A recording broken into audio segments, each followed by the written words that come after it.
Conclusão. É agora que opinião se pode fazer a guardar de Napoleão feminista?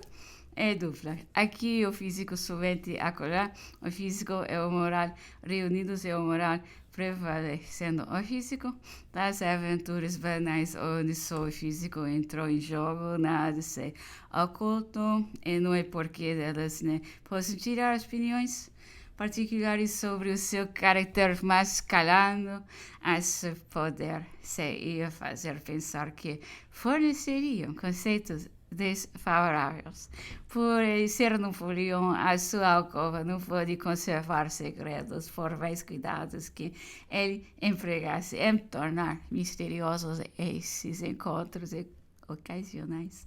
As damas do passo, as azafatas, os ajudantes de campo, os criados do quarto, sem cessar a espreita dos acontecimentos mais insignificantes que se produziam nos diversos palácios e ele fazia registro em todas as filharias, toda a gente que vivia na zona governamental que suscitava favores ou simplesmente causava notícias, mencionou nos seus cadernos o que conseguia saber. É como tudo o que Napoleão tocou, você fez história. Como não há nada nas suas melhores ações, nos melhores acidentes da sua saúde, que não interesse à humanidade, como de há 100 anos para cá.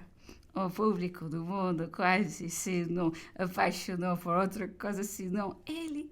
Todos esses testemunhos, mais ou menos autênticos, encontraram quem eles desse crédito. Os panfletários tiraram deles as mãos cheias elementos para apoiar as suas teses e muitas opiniões errôneas conseguiram fazer-se acreditar.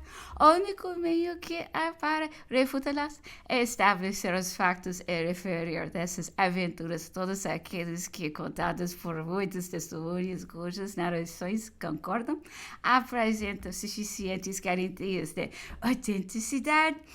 Se há algumas que foram desprezadas ou simplesmente indicadas, ainda que sejam prováveis, é porque não foram apontadas senão por um único cronista.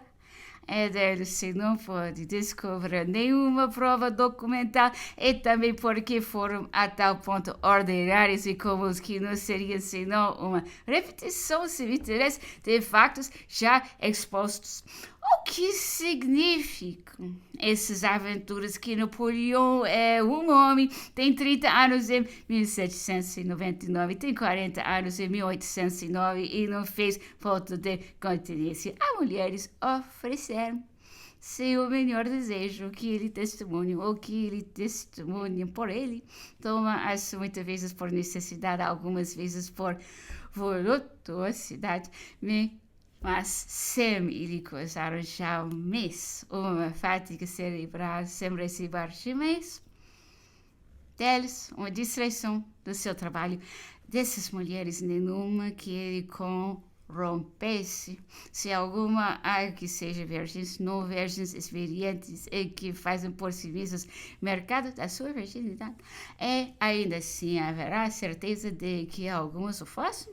De fato, quer tenha marido ou não, quer esteja no teatro, quer vivam na corte, suvinais procuram dinheiro pelo prazer que dão, paga eles, por conseguinte, ele e elas kits. Nenhuma sensualidade. A sensualidade não existe senão onde começa o refinamento da voluptuosidade. Ele vai direito ao fato singularmente e não perde tempo com galanteios prévios, diz no portal, porque é apressado, está ali como nas suas refeições e se dá uma satisfação aos seus sentidos e porque estes o exigem, porque o seu emprego foi previsto ou porque a ocasião se apresenta de nenhum modo, porque ele a tenha procurado, porque tenha pensado nela, ou porque a tenha devaneado, porque tenha adquirido hábitos de prazer, ou porque tenha criado necessidades fatídicas. E isso conforme com moral, que Esta varia segundo as latitudes, quanto mais segundo as épocas, para julgar os homens do império. É bem mais o imperador, com a moral hipócrita, a esteticada dos burgueses contemporâneos. Seria necessário primeiro dar eles a existência dessa burguesia. Ora, na vida que eles realmente levam, essa vida passeada pelos quatro cantos da Europa, no meio das balas e debaixo das bombas, essa vida de perpétuas cavalgadas, com a morte na garupa, se algum se for das vistas do imperador arrastam amantes na sua comitiva, a maior parte deles não pensa nisso, em campanhas sob os seus arnes de batalha, mentam-se castos, depois de uma comprida guerra, no regresso ou numa cidade conquistada. Se acontece que uma torrente de paixão brutal ou se impede de encontro a uma mulher, qualquer que ela seja, da mesma maneira que em dias de fome se pode materar a uma cordeia de pão bolorento, isto é dizer que eles sejam imorais, e o burguês mais afamado pela sua moralidade não é 100 vezes menos continente do que o mais sensual desses homens? Não será necessário para o ofício a que se entregaram por gosto e que continuam por ambição que seja de natureza e de origem, especialmente sem par de humanidade brutal e primitiva, não devem ter eles, pela sua carreira, desenvolvido e exasperado todas as faculdades selvagens de combatividade e, por consequência, de animalidade. Não terão eles, por serem soldados, as mesmas necessidades, os mesmos gostos, os mesmos apetites que os outros homens, e devem eles, por escrúpulo de monogamia, permanecer constantemente fiéis à esposa constantemente ausente? Alguns o fizeram, e disso há provas singulares. Há nesse tempo admiráveis exemplos de amor único dado por homens de ferro cujo coração tem a delicadeza fiel que se atribuirá ao grande Ciro.